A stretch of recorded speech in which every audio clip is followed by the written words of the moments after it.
We are live, and I'm back in my studio, so to speak. So that's exciting. Things are progressing. We are back talking about movie news because we have a lot of movie news and a lot of trailers. Sean, are you excited? I'm so excited. I'm so excited too. You think? Great. Okay. Caveat. Well, let's get started. Let's do it. Everyone is part of the family at this point. It didn't do my fan fiction idea that I had. So this movie was garbage. What is this? You are a monster beyond all belief. Put them all in the thing and let them do the thing. You know what I mean? How? You're lucky to have me back. You're never gonna get 60 million people because you're not a Super Bowl. Shut up! So chaotic. Welcome to the Guide to Movies podcast. I am Joe. He is Sean. This is episode 119. How the hell did we get here, Sean? Oh, boy, I will never, ever be able to understand it. As I look past those clips and everything, I'm like, yeah, how did the hell did we get here? It's funny because we watch that each week, and I'm always like, they're getting older and older. Like, there's so many clips that we could pull from the past month or two. It's crazy. We have to think of a way maybe it's just every 50 episodes will be a new season, and so we just put a new opening in there. Or we could do The Office, where if it was going to be a longer episode, they would do a really shortened opening. We never know how long we're going to talk though until the end of it though. So, dude, the weeks that we're small outline, this is going to be a short pod, an hour and 30 minutes. We don't shut up. Well, let's dive right into it because we do have trailers that we need to talk about. And the first one is the Megan trailer, produced by James Wan. It's from Blumhouse. This looks so weird, and I'm so into it. What did you think of this? I mean, I'm into it. I'm interested, but it is just creepy doll premise. It's we've been there. I think Blumhouse has been there with Annabelle. I know it's upping the game with it being a cyborg, and when the cyborg started spider walking, I was like, okay, so they're doing they're doing a bunch of stuff together. So I get it. You enjoy the creepy conversation. They try to turn the creepy moment where it's I thought we were having a conversation. And they try to turn it off. That stuff's good. It's okay, I'm in on that. I'm worried about how unbelievably derivative this is, but I'm still game. I'm still absolutely game. I mean, it's a January release as well, so just let's go, baby. Let's go. And you know what? I love that. I love that it's a January release because who knows what the hell you're getting, but you're getting something unhinged. I will say the one thing that does drive me nuts, and Blumhouse does do this all the time, but they didn't do the thing they usually do. When it's a Blumhouse movie, they always say from the producers of Get Out, and it's just okay, it's true. Chill. Instead, they went with Black Phone. Black Phone, a little cheap, still cheap, not as bad as when they say for the people that brought you Get Out. It's okay, really. Well, the dancing scene with Megan has taken over the internet. Which is just really wild, and it's really fascinating to see that Blumhouse is using that clip and putting different music to it. And they just released a weird one tonight that I thought we could watch. God. Sound. Is there sound? I don't know sound. Oh, come on! Why are you doing this to me? Always. Oh my God! Well, we'll get back to it. I'll upload it to here, and then we'll. Let me do that real quick while we're chatting. Well, yeah, I'll just mention I'm just happy to see Allison Williams getting work because I feel like she had completely disappeared for whatever reason it could have been. I don't know, maybe a genuinely good reason or a terrible reason, who knows? But she was just a part of the iconic Get Out, and now she's back to Blumhouse again, and it's just I would have loved to just keep on seeing her and things, but I feel like I literally wondered the other day, which is ironic. I haven't seen this trailer. I was like, where is she? I think I was Girls was mentioned or something. And I was like, where is Barney? Yeah. It looks like she was in a series of unfortunate events back in 2018 to 2019. Huh. The series on Netflix. Yeah. But since then, it was just Horizon Line, which is a movie that I've never heard of before. Horizon Line is the same thing. That's a redundancy. Yeah. I already hate that movie. I know nothing about that movie, and I hate that movie for the title. That really just pissed me off. Speaking of being pissed off, did you watch the A Christmas Story Christmas? Yeah, teaser? Let's talk about that lovely one. I think that this movie, I will say, is going to be one of the worst movies of all time without having to without seeing anything in the trailer. Because this teaser tells me that all they're doing is they're just kept on like pumping in the nostalgia of the old lines. Yeah. And so all they're going to try to care about is like, oh, we're just going to milk the old line nostalgia, which whenever a gigantic sequel does that, whether it's a sequel or a legacy sequel, which I guess this is, this just looks like it's just going to be absolutely terrible without seeing anything except for an old Peter Billingsley smile, which I'll never get out of my head. That was terrifying. I think I texted you right away. Like what? I he might not have this, but I kind of just smelt bad breath when I saw him. Oh God. I'm very disturbed by it, and like maybe his breath is minty fresh. I don't know, but like just seeing that, maybe it's just because he's old. I think if you zoom into an old mouth, you just like.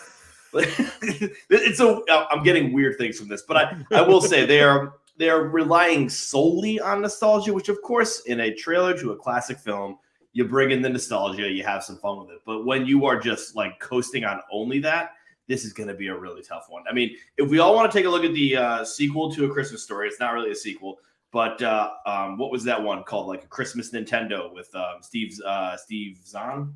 Last year. Yeah, that was something where it's like, watch that. It's not exactly a sequel to A Christmas Story, but it's the same sort of like, plot lines through it, and it's way more lovely. Like, let's just ignore that this other one's happening.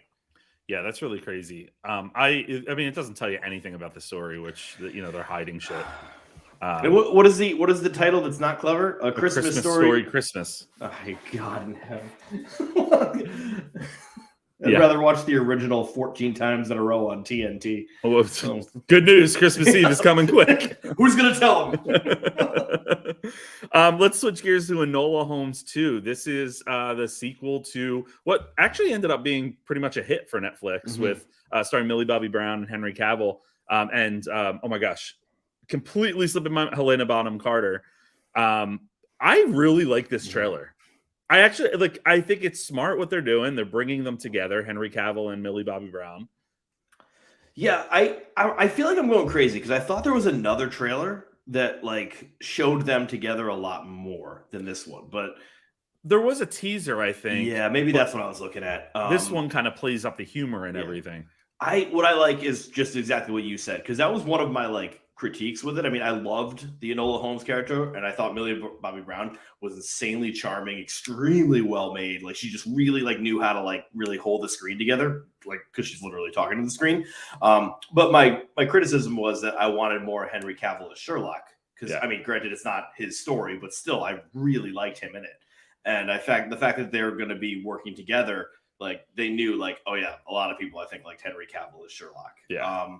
I will say this is doing what every sequel does, and it's not always a bad thing, but it's definitely expanding the scope of the story. Like it seems like she's about to like, change the world and lead a woman's march, which fine, I'm in. But it is something where I'm like, okay, like you're gonna do a lot more in this one. They're gonna do a lot more in this one, and that can be fine. A lot of sequels do a lot more.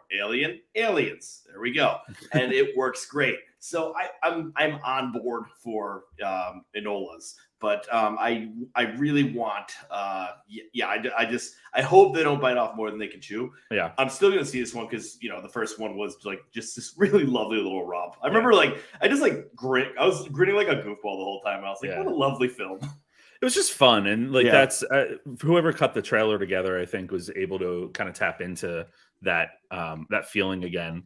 Because Millie Bobby Brown, what did she say at one point? Instead of like the game is afoot, she says like the game is on the feet or something. Something like that. Just like was straining to be wrong. I'm still okay with it. It was still brilliant. So that will be fun. That's actually that's not too far away. So. And then Spirited. This is the new Christmas musical with Ryan Reynolds and Will Ferrell and Octavia Spencer going to Apple TV Plus. I don't know. It's pretty much like an updated Christmas. Jesus Christ, an updated. Why is this? Yes, thank you. A Christmas Carol. Because we're talking about Christmas Story for way too long. Yeah, that's true. It had some funny moments in there. I mean, the whole Will Ferrell thing where he's going behind the door and he's like, like just his humor, but I don't know what to expect from this. Yeah, I won't lie. I mean, hey, we all should respect Apple TV Plus because they won the Oscar for Best Picture last year. But with the exception of those kind of movies, like the movies that they make themselves now, they are throwing like just celebrities against the wall to see if they stick. And I think that's every streamer's new plan. And sometimes it can work. I mean, this is Will Ferrell and Ryan Reynolds. They have put smiles on our faces. I don't know exactly what their chemistry is all about in this. I also don't know what the hell this movie is. Is it just a modern day Christmas Carol, or is it like just that he's just chilling with one of the ghosts from A Christmas Carol? They weren't terribly clear. They kind of like dropped these hints, and then I don't know what was the rest of it. Yeah, I have no idea. It seems they dive into sort of the nostalgia of A Christmas Carol throughout the trailer. So if they didn't want to build it up to be that, they they failed. I mean, these two would like just like their faces alone, and they would just sit down there for 90 minutes, and they make you laugh. Yeah. So you hope they're not wasted. I hope they might have been having to get wasted to get through this. I was going to say we might have to get wasted to watch it. Oh God! Oh my God! Yes. But no, I will definitely check this out. I'm curious to check this out, and that's because I watch everything, but also I'm curious to check this out. Sean, before we move into what we've been watching, breaking news.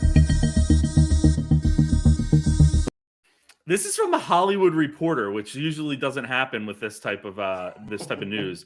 But this is all about DC's future plans. The Flash 2 script is already written. Man of Steel 2 with Henry Cavill is seeking writers. Wonder Woman 3 is working. They're working on the script. At least one new James Gunn movie is in the works. And the Batman Rogues Gallery spin-off film. So like villains and stuff getting their own films. Didn't they have nothing yesterday? Or is that Star Wars I'm thinking of? Star Wars too. Yeah, exactly. I'm like, when you just said Henry Cavill and Man of Steel 2, I didn't know he was still Superman, honestly. Like, I didn't know he still had a deal with him. Well, yeah. I mean, I know. I'm like, I'll find you'll find out tomorrow. I'll find out on Thursday. God, it's as bad as the 3 Spider-Men. They have a full story here. It's an exclusive. DC at a turning point. James Gunn pitches secret movie. Dwayne Johnson flexes his Superman power. THR can exclusively report that James Gunn, the filmmaker behind Marvel's Guardians of the Galaxy movies, as well as DC's The Suicide Squad and Peacemaker, is angling for his own new DC project or two. Dwayne Johnson is publicly touting his vision for a future Black Adam versus Superman movie, because Batman versus Superman went over well, with his words stoking fan desires to see Henry Cavill return. Matt Reeves is expanding the world of Batman. He's meeting with writers and directors to build out movies focused on the Batman Rogues Gallery, with characters ranging from the Scarecrow to Clayface to Professor Pig. Warner Brothers leadership has an intense desire for Henry Cavill to lead a new Superman movie. The project that would essentially be Man of Steel 2 is currently in search of writers. A scriptment for Wonder Woman 3 by Patty Jenkins is expected imminently, and a script for a Flash sequel is already written by Aquaman scribe David Leslie Johnson McGoldrick. And finally, right now, it's the Wild Wild West. That's one insider. Everyone is trying to grab as much as they can, and this is exactly what happens in a leadership vacuum. Ooh. Oh, that really ended in a weird place. I was like, they're doing all this great stuff. Everything is happening. That's what happens when there's no leadership. It's like, oh, dude, that's not the tone you were going for on that one. I like that The Rock has pretty much like stepped in and been like, here's what we're doing. He's like a Feige without any managerial experience. Yeah, it's true. And yet there can't be one freaking director to direct a Blade movie. Piss me off. Oh my God. Yeah, that's kind of great. Wow, everyone is reporting this now. This is like, I mean, this is brilliant on their part, because Black Adam's coming out and they're truly not sure if this is going to succeed at all. Like this is, I truly don't know what's going to happen with the box office with Black Adam. I mean, on one hand, we are just starved for new content. There hasn't been a new movie in theaters like just forever. And, you know, I mean, the only thing it's going up against is Clooney and Roberts. So there's not much of a Venn diagram of those two types of movie fans. And I mean, so I'm assuming Black Adam's going to do well, but the interest in Black Adam, people may want to just stay home. I don't know. Oh, boy. I think the touting of a potential Henry Mhm. Cavill return was intentional Oh, God, because yes. it gets more people in there. And I mean, I won't say that the reviews have been mixed so far, the first reactions, but they have, like, pretty much they're saying The Rock is incredible, that Yeah. he's very good in the role, that the story is kind of wonky in a lot of ways, and the villain's underwhelming, but that there's a lot of like fan service and stuff. Starts rough. Visual effects are good. I've heard, like this. So I think it's like mixed positive, which Yeah. that's Hey. fine to get people in. DC's like, yes, DC's like 100%. It's like, no, around like 70, 100%. 100%. Someone just shared this. So DC might be becoming cool again. Marvel already has been. One day, Star Wars. One day. Oh, Star Wars can't get its shit together. Star Wars was just like doing so great, and then like I don't know, that sequel trilogy just broke it. It broke the will of the fans. They were just like, everyone just got sad. Well, here's another real quick thing. Of note, you can thank Dwayne Johnson for getting Henry Cavill back as Supes. He was instrumental in the decision, and now with Cavill back, things are heating up. Gunn, Johnson, and Reeves lining up DC's future, and it looks bright. Oh, that makes me happy. Look at this. That makes me happy. Oh, DC, pull it together. What happens when Flash goes to jail for 25 years? That's what I'm wondering what the Flash 2 is about. Like, I was gonna say when they said Flash 2, I was like, look at the casting. Oh man, what is going on? Let's dive into what we've been watching, and we have to start with the big new release last week on Peacock and in theaters. Halloween Ends, or as this guy in the theater said at the very end of it, he's still alive. He's gonna get through it. He's gonna get through it. It'll be fine. What a letdown, in my opinion. Here, like, it just, the whole movie focused on, I know what they were trying to do. Yeah. They were trying to get this idea that, like, the evil of Michael Myers can be in someone else, is, learned, essentially, that it's circumstances that create this evil and blah, blah, blah, blah. And they did it through this character that was, I think, I really liked him in the role. I just didn't like the character. I didn't like that they were spending 75% of the movie on that. And he was played by Rowan Campbell. His character was Corey in the movie. What does Corey rhyme with? Story. Lori. Oh, God. Did you just come up with that one? No, I heard Did it on you the just podcast. I heard it on the podcast. It wasn't me at all. But yeah, other than that, like, at the very end, we get, and this is a spoiler, but you get like 20 minutes of Michael and Laurie, and it's all in the kitchen. There's some cool moments in there, but it felt underwhelming, the whole movie. Yeah. And I still will go back to the fact that when they said they were doing 3 movies, they didn't have a fucking plan. Speaking of Star Wars. And that's what's really frustrating to me, is that it kind of, I'm happy that it's over, and I want them to take a break. Yeah, I mean, it's one of these things where, the past 2 movies I did not like because they both had the same exact problem, where I could see where they were going. I could see where there was a potential, what they were trying to say, but the way they said it, the way they tried to express it, just did not work. The messaging just did not work. When you are concluding a trilogy, you don't bring a new character in that is trying to subvert the entire thing and then like dispatch of him halfway through immediately. Where it's just like, we're bringing this new guy, we're turning everything in a different direction. Nope, like, we're not. Like, And you said halfway through. That was a good 75% of the way through the 75, movie yeah, that that's true, happened, because like then it switches over to Laurie, and you're like, oh, cool, okay, here we go. Yeah. I will say though, like, when it comes down to it, someone posted this online that was very interesting, where they did the screen time of Michael Myers in the 1978 Halloween and the Michael Myers in this most recent Halloween, and he was like on screen for like 12 seconds more in the Halloween Ends. So there wasn't much of a difference. I would say the problem was that, Myers was still a lurking like character. He was still like in the darkness and everything like that. It was like kind of Anthony Hopkins in The Silence of the Lambs. He's the lead actor, even though he only has 20 minutes of screen time, because he is the main character. You see him through, or you feel him throughout. And I feel like that's the same thing with Michael Myers. With this, we were distracted by some kid most of the time, and that just didn't really work at all. And I wanted it to. I saw, like you said, you saw where it was going. I was like, okay, they're doing that. it's not really like good. It's just not good. I feel like they should have introduced that earlier on in the series if that was where they were going to go. Exactly. Yeah, they seem like they were just like canvassing something else in to just kind of make it feel a little bit better. But I mean, yeah, at this point, I was sitting there. I wasn't scared one bit. And granted, I also like watched it in my living room, and I'm not scared as much in my living room as I am in a theater because obviously theater, dark, like the jump scares hit more. And I noticed there were jump scares here. Didn't notice anything, didn't feel anything. So it's more of a challenge to scare me in my living room. And you didn't even come close. And I don't think I actually would have been scared in the theater either. I don't think I had any moments where I like jumped or was scared. Now that you say that, the jump scares weren't even good jump scares. They were quick edits of sound into a different scene that was loud. And I'm like, that's not even like good jump scares, man. That's I don't know. I will say that at the beginning when the whole thing was happening with Corey as the babysitter and all that, I was like, what are they doing? This is stupid, whatever. And then when the thing happens that, you know, I was like, holy shit, all right, we came to play. And then we didn't. I was like, yeah, they're going to do something interesting with this. And they still tried to. And, you know, then all of a sudden it was just like they brought the Stephen King bullies in and, you know, just nothing of it worked. And then, okay, what is this deal with the entire town now blaming Jamie Lee Curtis for Mike Myers? It just flipped from the last movie, like over the past 4 years.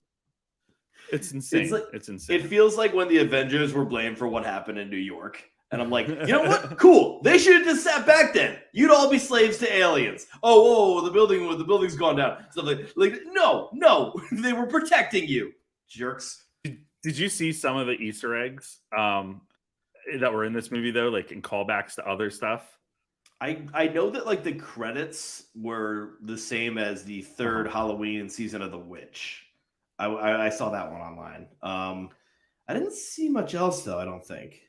So when they're doing like this little montage of like people that have died and stuff, you know, how Michael Myers fever like gripped whatever, there's a mother who is hanging from a tree or something, or like next to her house, and she's in the same outfit that I believe it was her son in the last movie was in when he was killed. Oh Jesus! Oh, it's a really. I'm trying to find it real quick to make sure I didn't make that up, but that is horrifying. Yeah, it was kind of crazy. I'm trying to see real quick while we're talking. Yeah, whatever. I gave it a 2 out of 5. Yeah, it was a D for me. I mean, like because it you know, David Gordon Green's a great director. It looked beautiful. The whole thing looked really beautiful. And like I was just like, make a horror movie. Don't make the script for one, my man. Like it's just like you chill with the writing. You're not really foreboding it too well. And but you know, I don't know. I will say, you know, I forget who we had on the pod where he had the argument where he liked Halloween Kills. And he's like, because it was for the kills, and the kills are great. And I was like, I actually agree with you there. The kills in Halloween Kills are awesome. The kills in this sucked. Even the disc jockey, I thought that was a pretty rant. I thought that was just a little bit too cartoony, which is weird to say because of how grotesque it was. But it just felt, I was like, this is feeling flat to me. Well, how about when he blowtorches the mouth of the one kid? Oh, that was pretty cool. But then, like, it was just like sort of that was actually pretty cool. But it was like such an angle that like you barely like felt it or saw it. It was like the camera like went over it. It was almost off camera, and I'm like, not that I want to see the details of that, but also like if you're gonna hit someone with that, hit them with it hard. Like, come on, baby.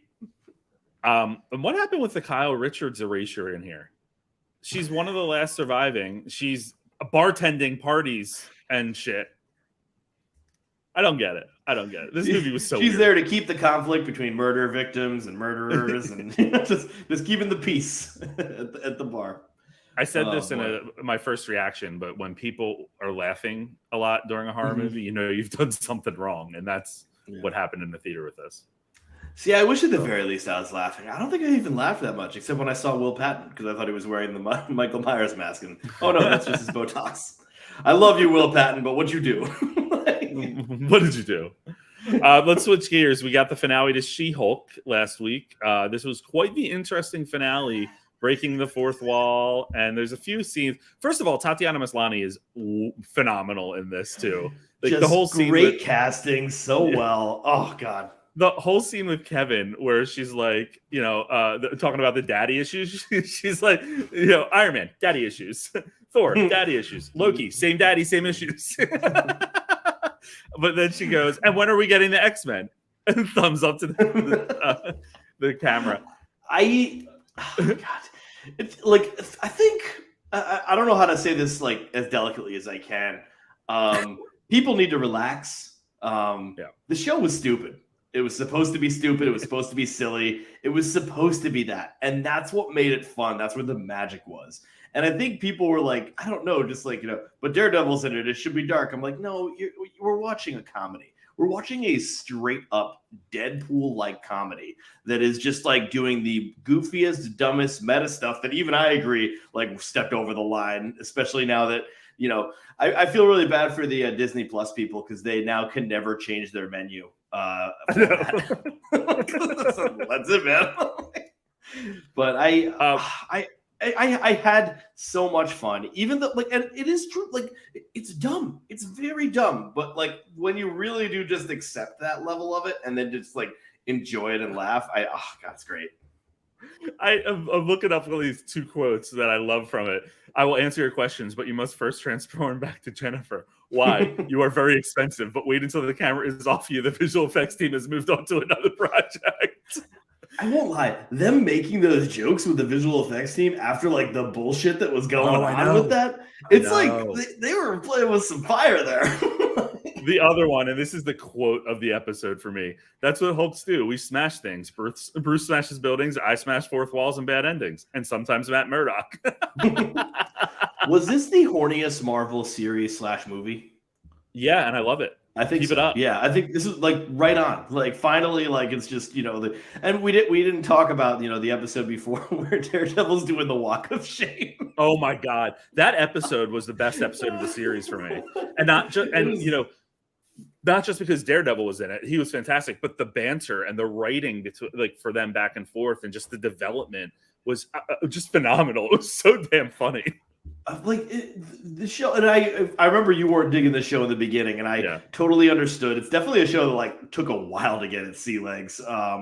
But I remember saying to myself, all right, I'll probably give it like a C because I'm like kind of halfway over and stuff like that. But it just kind of kept on getting better, and I was like, all right, I'm going with a B on this because it is still dumb enough to bother me at times, but you really do have to let it like smooth over you and just.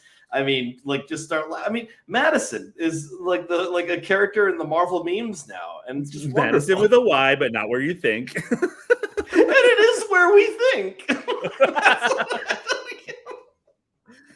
The only thing, not the only thing, but one of the things that really did bother me. Two things. One is the Titania storyline. There was just no ending there. She like bursts in at one point during this retreat or whatever. And then the other piece is the Hulk introducing Scar as his son, which is like just red meat for everyone that believes there's going to be a Planet Hulk or World War Hulk movie. And there is time that like he's unaccounted for between Age of Ultron and Thor Ragnarok. So that would be cool to explore. But it just felt like so many of the seeds that were laid were not, they didn't come to fruition. Yeah. No, but I don't, maybe that's okay. Well, I think that's the problem is that's what it was, and this is a cop-out explanation without a doubt, but that's what this series was supposed to be. Tatiana was supposed to be just the heel for 1 or 2 episodes, and that was it. Tatiana? No, not Tatiana. Titania. Titania was supposed to be the heel for just 1 or 2 episodes, and the Scar thing is throwing me where it's just like, oh yeah, no, I have a son, and then that's it. I mean, I enjoyed the fact that like when she was talking to Kevin. It's like, yes, but the Hulk has to come back to reveal that. No, leave that for, and it's just, but then he does reveal it. Leave that for the movie. It's funny because I think there was an interview. I don't know if it was a real interview, but they asked Tatiana Maslany about like the chances of a second season, and she said, "Yeah, I don't think that's happening." But I think what they did is they introduced her now, and they'll be able to use her in things like She-Hulk in Daredevil, or like future movies. I could totally see her in there. I see that's the thing. I can't see her in anything else. Like, because this is just such like this like brightly lit, goofy ass like show that like just is just like has a different look than any of the other shows, and just a different style where I can't even see like her character like playing it serious at all in some other like giant battle where she gets together with everybody else. But maybe they'll be able to pull it off. I don't know. That's a good point. Well, let's talk about another. Yeah, it is. Let's talk about another Marvel project. We didn't have a live pod since this came out, but this was Werewolf by Night, and this was a pleasant ass surprise to me. It was a 55-minute special presentation, starring Gail Garcia, Laura Donnelly, and Harriet Sansom Harris. This was just really incredible to me. I just thought that it moved. It was intriguing. It was black and white. It paid homage to the, old school movies, horror movies with like, for instance, you don't see the transformation into the werewolf, but you see the shadow and you hear the screaming. Like that's all old school. The relationship between him and Man-Thing was really cool. The fact that Man-Thing was 90% practical effects is really cool. And this was me. I thought that was all CGI almost. And this is Michael I'm gonna get the name wrong. Giacchino, who is known less for his directing and more for his camera work. He's a composer, isn't he? Composer, sure, yeah. Jesus, I'm like making shit up as I'm talking. But we see this guy's career. but I really liked him. It was funny because there was a tweet earlier that said, why not have him direct Blade? Which I was like, ooh, that's kind of cool. But he said something about timing, like don't even think about it. What did you think of Werewolf by Night? Oh God, I love this. I mean, I love this because I'm such an unbelievable fan of like the 30s Universal monster movies that were all like 70 minutes long, and just all of them were either Boris Karloff or Bela Lugosi. And there's just so many available on the Criterion Channel every October, and I think I've almost watched them all at this point. And what's great is not only did they not show the transformation, but he wasn't like a full-blown wolf or anything like that. He was literally a wolf man, just like the Lon Chaney Jr. Transformation, which was unbelievable to see. Like, just like, oh yeah, that was a practical suit. There's still no CGI. I mean, like, I'm sure there's like light enhancements here and there. But this just like kept so true to what those kind of movies are, including the literal cigarette burns at the corner, which you were thrilled about that. Oh man. There was one point where I stopped watching the movie and I was just watching for those cigarette burns. I was so excited. I was like there's another one. But so there's rumors that sorry, go ahead. Sorry. But it was just a beautiful monster. I mean, he's going for the Karloff makeup the whole time. Gail Garcia Bernal, which I just want to see him in more things. I always forgot how amazing he was. But he has that and he has that mystery wryness to him. And it's a very simple premise where it's like, oh wait, they're all going monster hunting, and he turns out to be a monster to try to get the other monster out. It's like, oh, this is it's easy, just a 1, 2, 3 kind of deal. But it gets complex. It gets fun. It gets great with she's involved in the birth stone, the family stone, and stuff like that. And oh God, I loved it. Yeah, and apparently this is the direction that Marvel is going to go with some things in lieu of series. So the big rumor now is that they're developing Nova for the Nova Corps as a special presentation. And I'm actually all for this because there's been a couple series where we said they would work better as movies. Or long specials. So I'm excited about this. I think that's the right decision, and maybe we'll take some pressure off of having to watch 84 series a year. As long as it doesn't as long as it's what they want, there's now a little bit more freedom to not be forced into doing something they don't want to do. Meaning hey, this could be a special, but they're saying no, we want a series. I'm like, okay, so we have to draw this out and it ends up shitty. Or the other way around, where it's like we have a series for this stuff. No, we want a special. They can slam it in. Let this give the fact that there's now this other opportunity means that now we can see them do whatever they'd like to do. And She-Hulk could have been a cool special. She-Hulk would have been a very interesting special, but that was meant to be it's categorized as episodes. Like it would have been a weird special where just certain events just occurred and then the next one went and then the next one went. I don't know. I'm very impressed with it. Put it that way, Werewolf by Night, and Yeah. I hope that they Okay, continue yeah. to give us more of that because apparently, like Kevin Feige wasn't even on board with the black and white presentation until like near the end of filming, and I think that gave it an extra oomph. Well, because I keep on like going about with this thing. This was literally at 55 minutes. This was pretty much literally a 1930s Universal monster movie. Yeah. And so because it was that, like if this was a series, it would have been shit. And they could have made this a series. They could have had them like go off into the sunset and him and Ted go on adventures and stuff like that. But they got everything they needed to get into right in this like 50 minutes. So it works for the style, for the story, for all of it. Yeah, I'm on board. There's a article here. She-Hulk director wanted to make a sex positive show that kids could also watch, and the subline or the subheadline is She-Hulk smashes. The kids could also watch. I don't know. Oh my god, that's a tough one. what's with us in this like sex positivity chat talk the past week? That is With true. that, oh Always. man, always. Why not? Why not? All right, what have you been watching? So I have been watching. It's pretty much just been TV for this guy, and one of those was I finally finished, and so did Amazon. Rings of Power, and this one did not falter for me. I truly did love this one, and most of my commenters did not. They were not fans. I mean, I look at this one and I think some people had issues with the fact that it like played fast and loose with the Tolkien legacy. But then that led to them saying, well, the story was terrible. And like, and there was inconsistencies throughout. I could say there were nitpicks, but nothing that could really like ruin what each portion of this story was. And this was like more of a Game of Thrones in this case, because there were several different stories that interlocked. And, right now the House of the Dragon is just this one family story.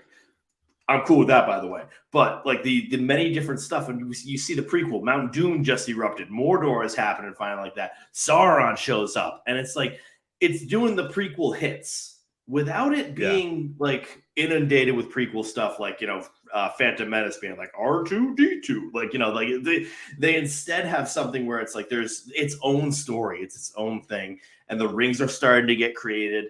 It's a beautiful fantasy show. I really did enjoy this a lot. I want people to kind of, this was going to be my rant, but I decided not to go with it. But, because people were like messaging me very upset. And I'm like, buddy, you're allowed to hate it, man. Like, it's cool. Yeah, right. Like, It's okay. I liked it. Like, they're different.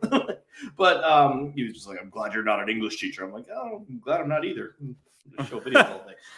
So I for this one, I really did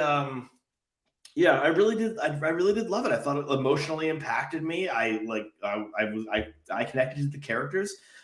It's something that I hope a lot more people give a chance to, because trust me, I was rooting for the show to fail. Rudely, of course, because I was just like, Amazon's paid $1 billion. I hope Bezos goes bankrupt, which he's not. He has way more money than any of us could ever even think about. But I loved it. I ended up loving it. I couldn't root against it. So definitely give this one a shot. I hope more people do. It's pretty damn popular right now, but I still want to watch it. I mean, I haven't. Yeah. I specifically kept it so I could watch them all together. So maybe I should start doing that now. Yeah, it's only 8 too, which is pretty cool. It's not a 10 episode, which is nice. Makes it an easy binge. All right. The other one I watched was another series that I literally just finished a couple of seconds ago, and that is Bad Sisters on Apple TV Plus. Bad Sisters. That's the theme. I really, really, really love this. It's a British show on Apple TV. I don't know if it started on BBC. That's usually how these work with the streamers. But it's about one woman's husband is a complete bastard, an absolute asshole. He is also the guy in The Northman who steals Nicole Kidman. Oh. And he has a nice haircut and a shaved face, which is like you would not recognize him at all. I only recognize the name. Klaus Bang, and he's amazing, but he's a horrible person, like genuinely, truly horrible person. And so the rest of this woman's sisters want to try to kill this guy. And like they're trying to plot the different ways they could kill him.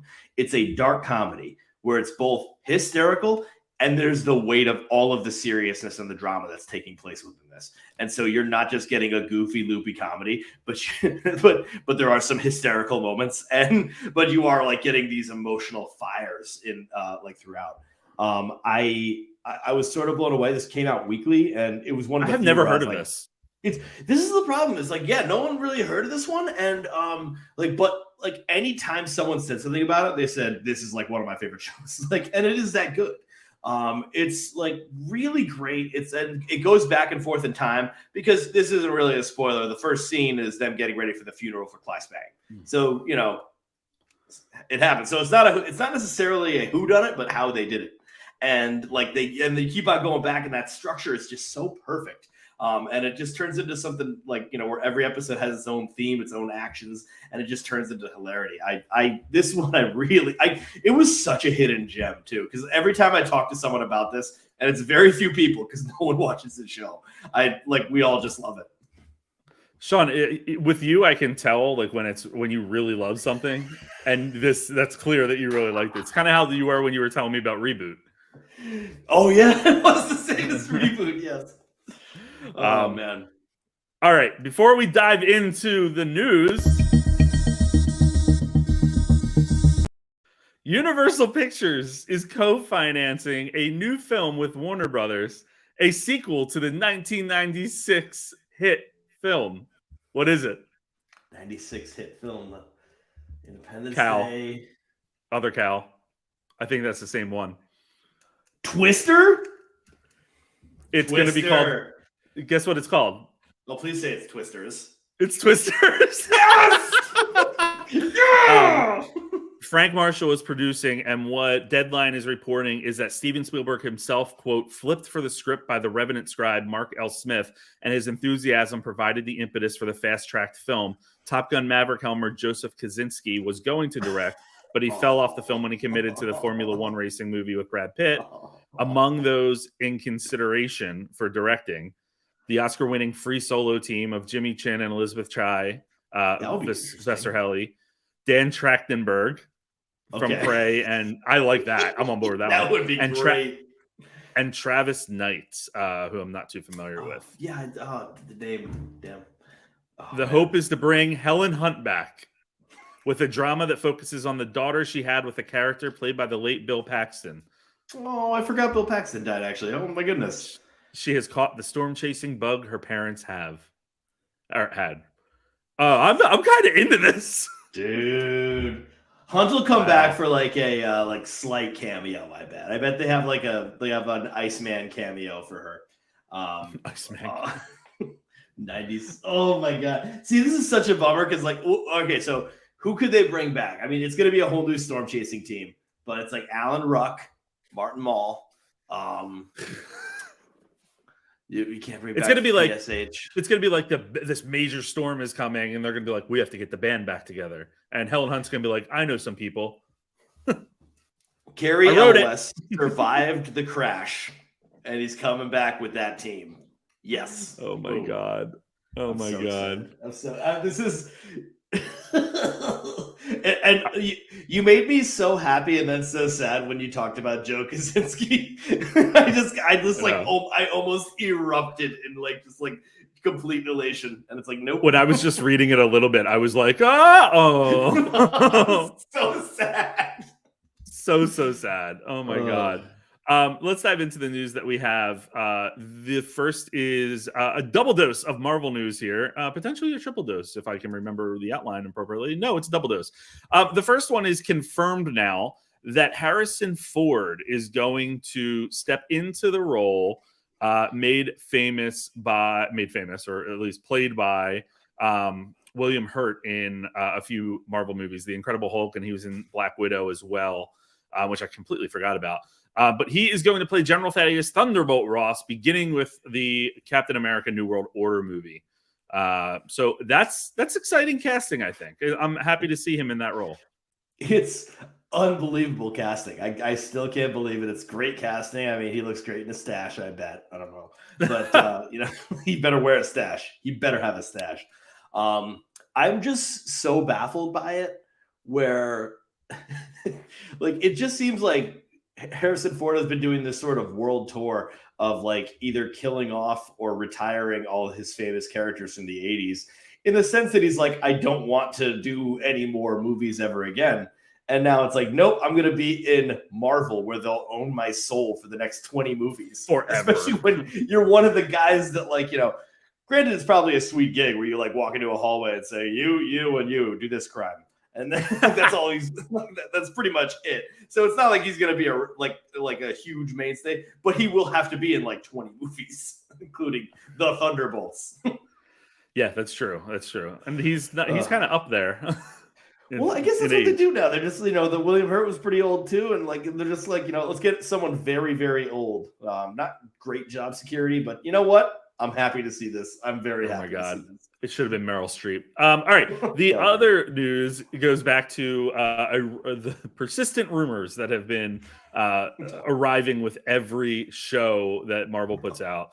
But this is about Mephisto. And the huge rumor that's going around is that Mephisto is going to be played by Sacha Baron Cohen, also known as Borat and other stuff, of course, in the Ironheart series. What I just read would actually makes a lot of sense with his introduction. The insiders that are reporting this shit are saying that the Hood, who is going to be played by Anthony Ramos in Ironheart, will receive his magical powers from Mephisto after coming to a deal with him. So it's kind of like a Thanos type introduction, it feels like. I have trouble. Believe it. I hear. No, I never will. I never will. It's just too impossible for me to think that something like this will happen. It is like, someone made this point the other day where it's just like, Mephisto is the fucking devil. Like, it's going to be tough to bring the devil into the MCU. It's not like, oh, he's a guy with evil power. He's the devil. We're going to go to hell to get Mephisto. And it's just, it's a tough one to fit into fun, goofy, kooky superheroes. And then we have the devil himself.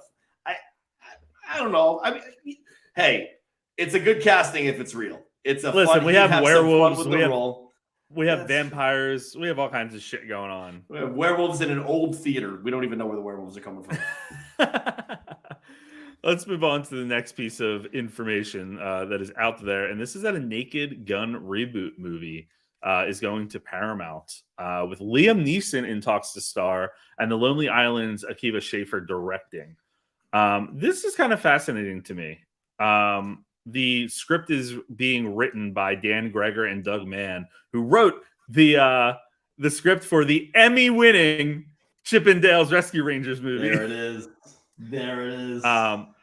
Apparently, it's not greenlit yet, but they're waiting for what's his name to get on there for Neeson to sign on.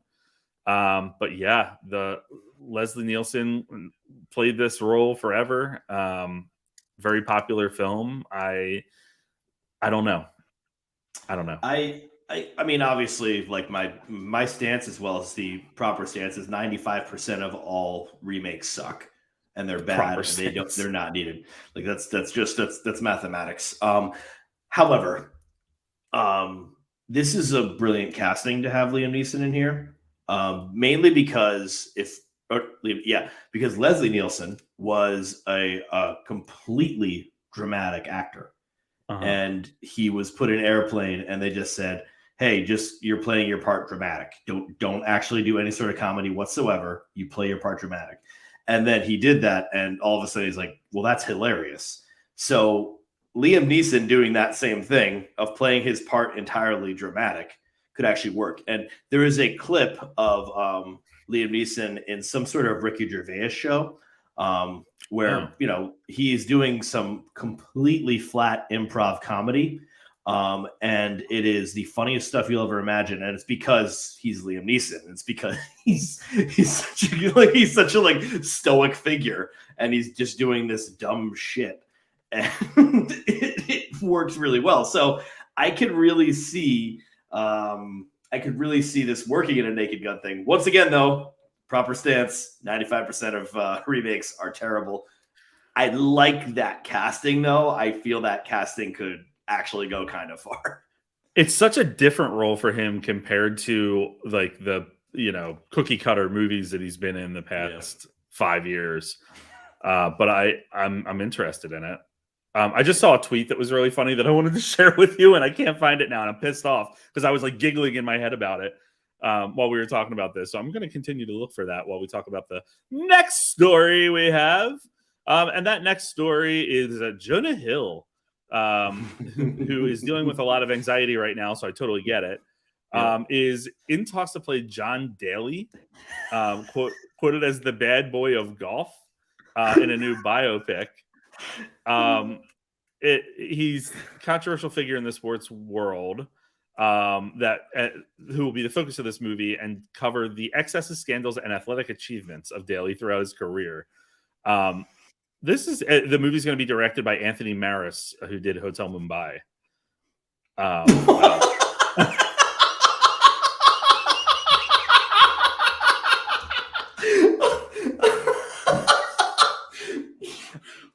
And we have our clip. Oh my God! A completely natural reaction to the director of Hotel Mumbai is doing a movie about John Daly. Oh, wow. That's beautiful. That's beautiful. Thoughts? Okay. Well, I put this one on the outline just to get the behind the scenes thing because I was so damn excited on Saturday when I found out about this. Because it's just like, that's just such a perfect casting. John Daly, if you don't know, is just a very bulbous golfer who just got drunk on the course during all the PGAs and stuff like that. Would just his phrase was "grip it and rip it," and so like, and so he would just like freaking like just chuck the ball, and it would work out for him. When I do that, it hooks right to the trees, but literally and.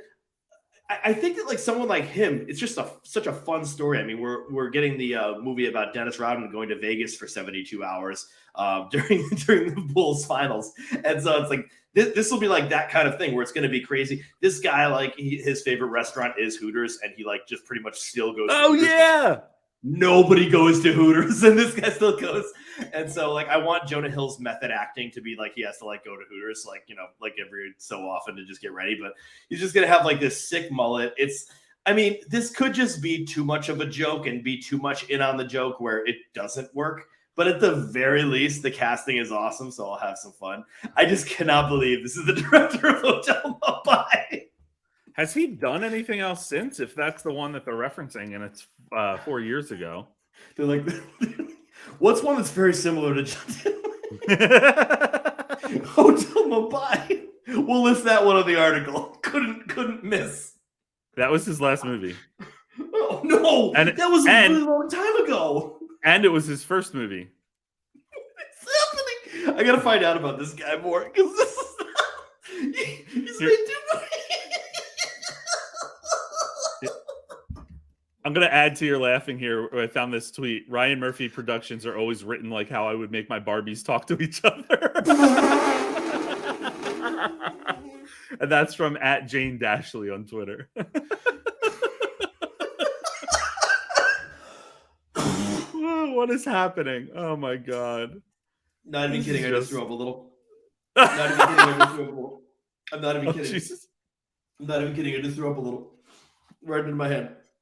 Why did that Can happen? I stay at your place for a weekend? Why did that happen? I just laughed so hard that I coughed. I think I threw.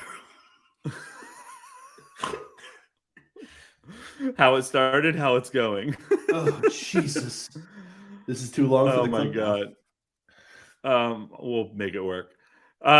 Final story. This is just an interesting one to me because this GameStop shit will not go away. Oh, yeah. This is a new movie called Dumb Money, and it's going to star Anthony Ramos, Vincent D'Onofrio, and Dane DeHaan, which I think is really good casting, actually. They're all really great. But they're the latest additions because Paul Dano, Seth Rogen, Sebastian Stan, and Pete Davidson are in this with Craig Gillespie directing. And it's based on the book The Antisocial Network, which tells the story of that crazy time. What was it, 2 years ago at this point, where the GameStop stock was like through the roof, and there's a lot of details into like what that all meant that I had to read 84,000 times. But it's kind of fascinating. That's a big cast. It's like just seeing. I was like, oh, these three people are great. It's kind of cool. These people are. And then I read the rest of the cast, and I could not believe it. I mean, Paul Dano, Seth Rogen, Sebastian Stan, Pete Davidson. The Craig Gillespie thing is interesting because now we know exactly what this movie is going to be. Some like goofy, off-putting comedy. It could be fine. It could be crap. I got a bad taste in my mouth about Greg Gillespie, or because I just threw up, and it's because Greg Gillespie, excuse me, just did that mini series Mike, and I had issues, and so like I just at this point, hopefully this won't go too zany because I just want this to be like. Sure, make it fun, make it light if you want to, make it serious if you want to, but too zany can just get a little bit annoying. Like, Gillespie kind of goes the same way as McKay, and it's just like, please, just enough of that. Like, meet in the middle somewhere. Yeah, I don't have any comments on that. He does weird movies. Like, he's not consistent with the type of movies that he does. So I'm whatever. We'll see what happens. Let's get into rants and raves. And mine is about movie theater food. Look, I may not be the healthiest individual when it comes to eating, but I see a lot of fucking movies in the theaters, okay? And a lot of times I don't have time to eat dinner after work and then go into the theater. And by the time I get out of the theater, I don't want to eat food at 9:30 at night, 10 o'clock when I get home, because I'm told that that's bad for you. But like everything in the theater is fried and shit. It's all like you can get a spicy chicken sandwich, you can get a chicken finger thing with fries, you can get a sampler platter of like mozzarella sticks and shit, like all this stuff. Which, while I love that type of food, I would like some variety and some options. I did have a very delicious pizza during Halloween Ends, which kind of defeats the purpose of me talking about health foods. But it would be nice to have options in there because you're not allowing me to bring in my own stuff now.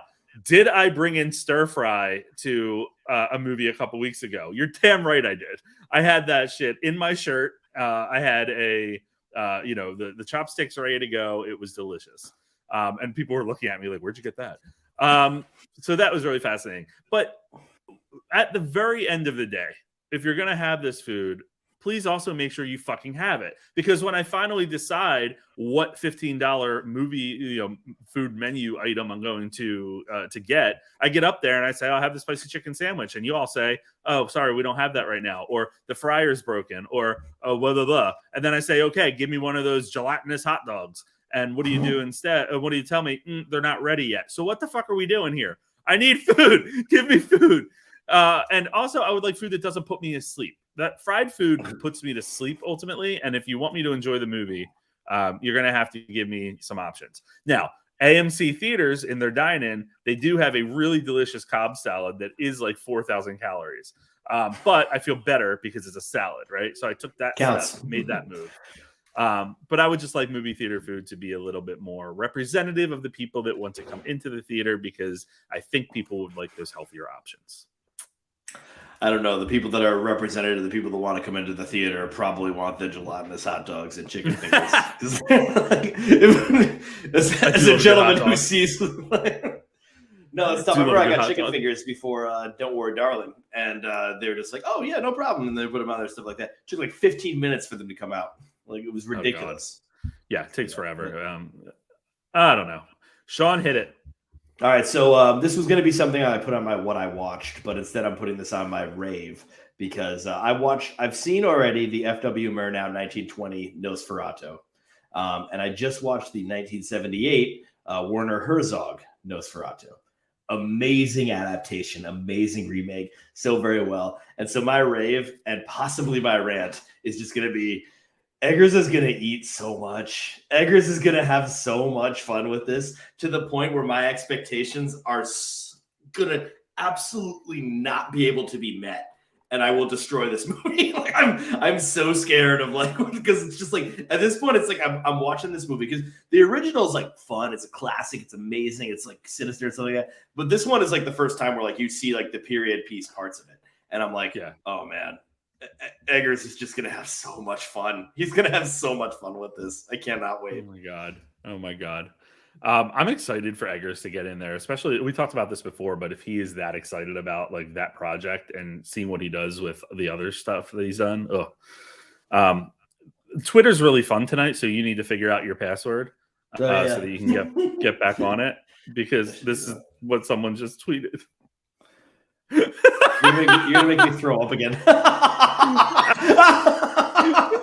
I wish that to make it even better, you could put a Boston cap on her, because then it's like yeah, that's true. Mar, yeah. So taking the tar typography and putting Ma in there with Octavian Spencer. I love that movie. I never saw it. I don't know why. It was one of those ones that flew by me, and then that was it. But Sean, put it in rotation so you can see it before the end of next year. I think it's in my rotation at HBO Max. Is it HBO Max? I think Trying to look up where it's streaming. I think I put it in there once. It says Hulu. Hulu. Yeah, I don't know. I don't watch movies. Hulu. What do you watch movies on Hulu? Get out of here.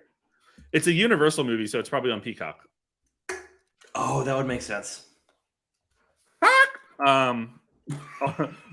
were texting. My friends and I were texting "Go Birds" and stuff this weekend. Yeah, you've had a time. Yeah, it's been a really good weekend for Philly sports. Like, even the Flyers in hockey, who are supposed to be really shitty, won their first 2 games. Granted, not like the greatest teams they played against, but we're all like, yeah. And it's the first 2 games. I do love that they're throwing them in the mix too. Yeah, I know. They're like throwing them in at the end, but yeah, kind of crazy. All right, Sean, into your rotation goes a lot of new things this weekend. Black Adam hits theaters. The Good Nurse hits limited theaters. The Stranger hits Netflix. VHS 99 hits Shudder. I can't believe that series is still going. Ticket to Paradise hits theaters. My Policeman hits limited theaters. Raymond and Ray hits Apple TV Plus. I really want to see that one. The Banshees of Inisherin. I'm going to butcher that forever. Inisherin hits limited theaters. I see that on Wednesday. That's the opening film for the film festival. Oh yeah, you get to see that. Oh man. And then the Glass Onion.